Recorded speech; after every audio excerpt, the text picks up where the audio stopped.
want to turn it over to Tayen and let you do your thing.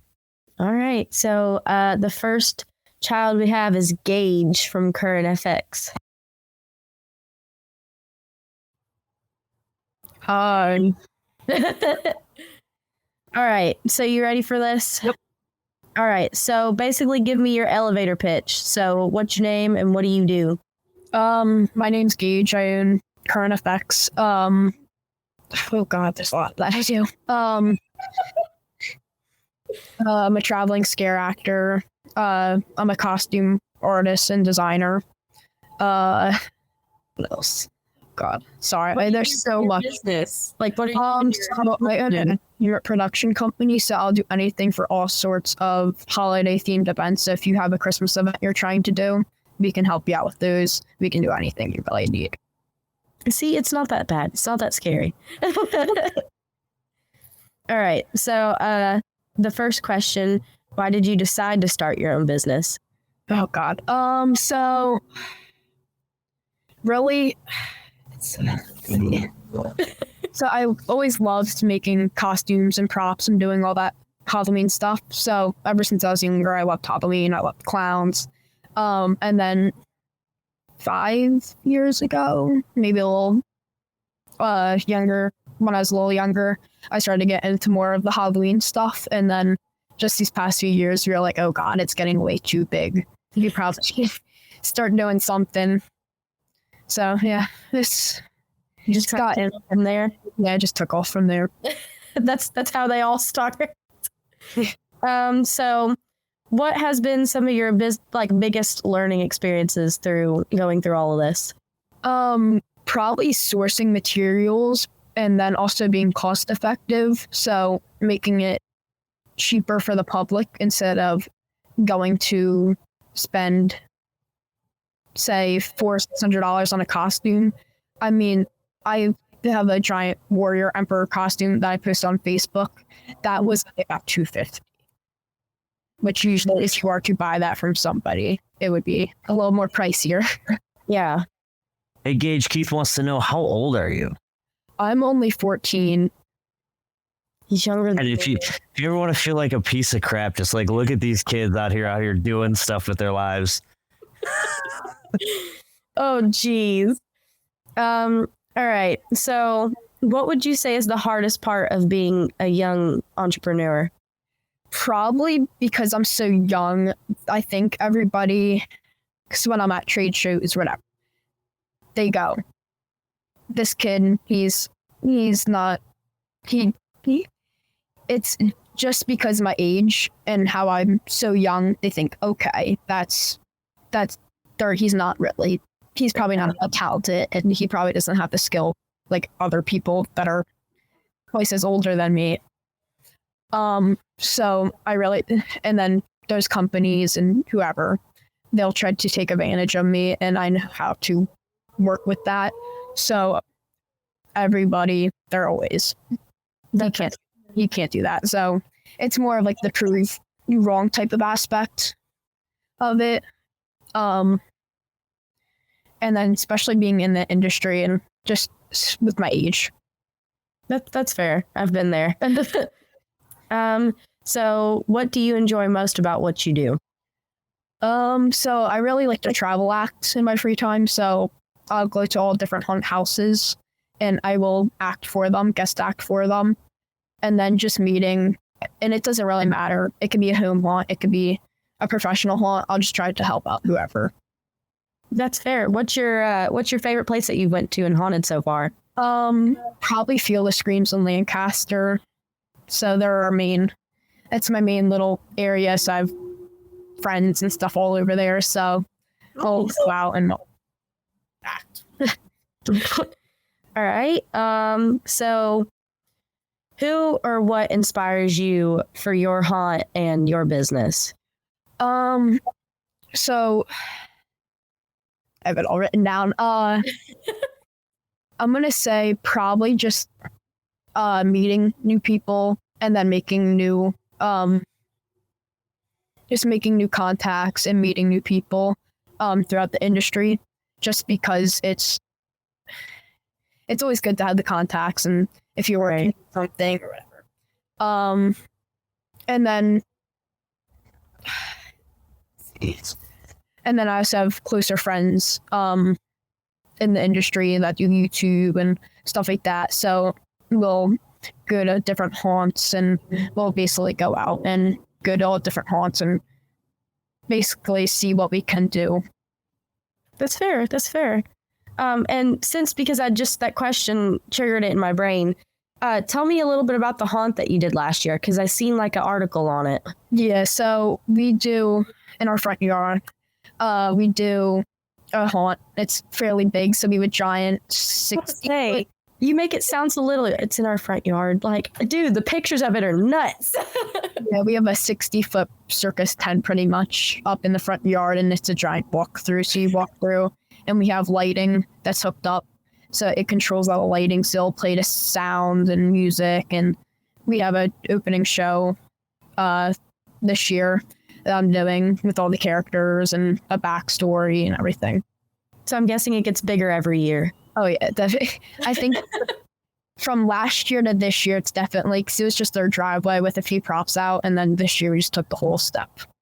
So I know normally, like haunted houses, they normally start planning like earlier in the year. Do you also have to do that? Because it's in your I started normally after Halloween. Oh, jeez.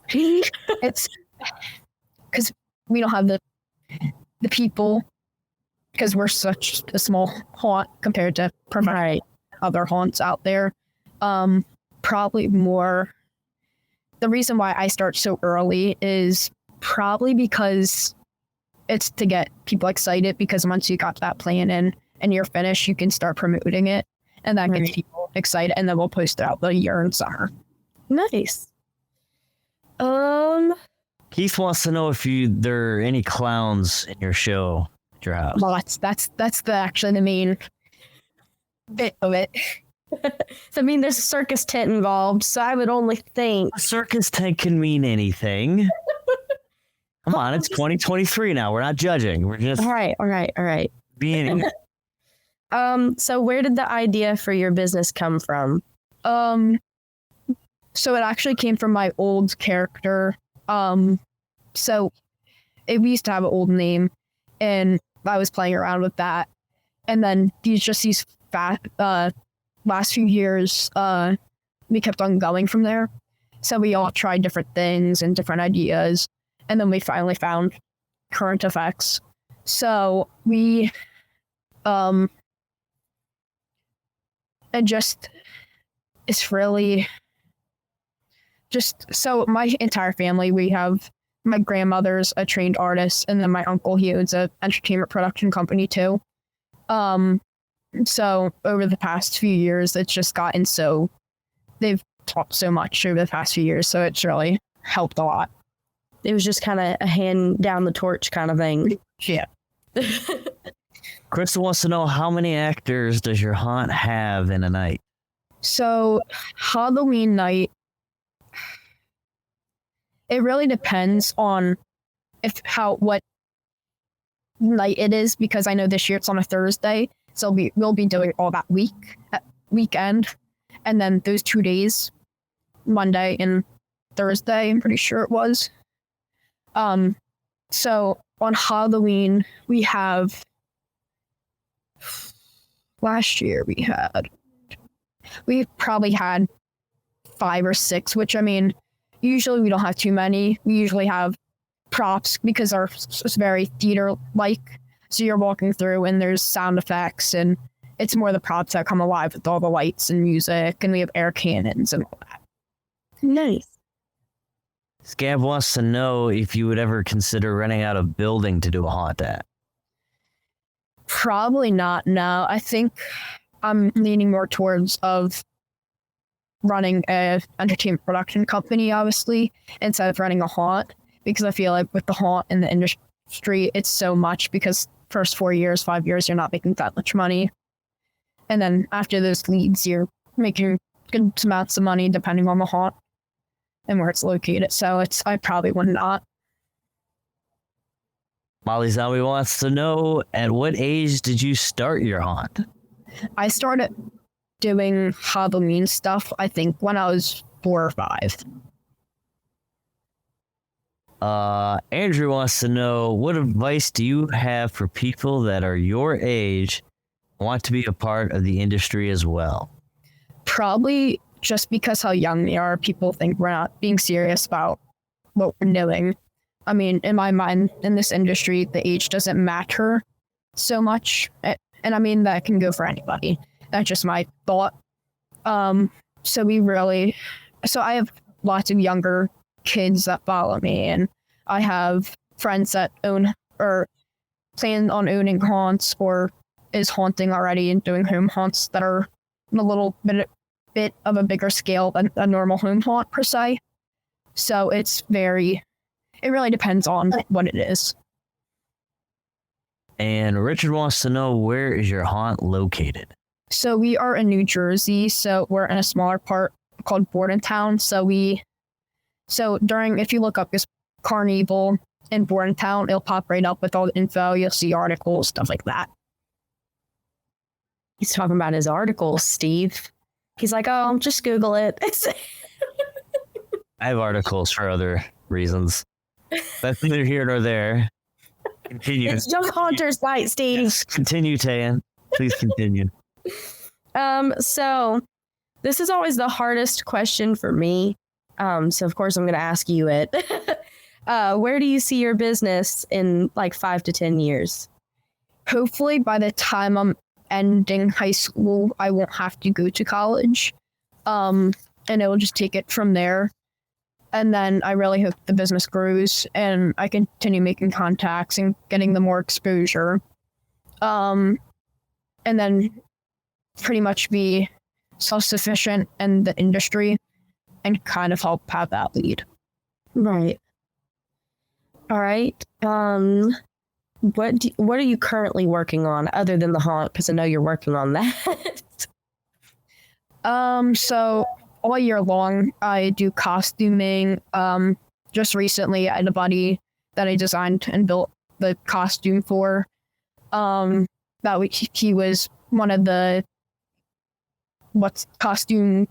part of the costume contest at MHC. Mm-hmm.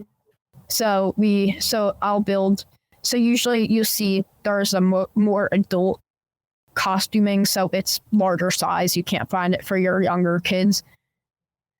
And I mean, there's those kids, like I have a neighbor right next door, and the kid's I think he's 7, he just turned 7, and he's so young still, so it's really depending on. So if you have like a really small we can do toddler size as if you want a little clown costume.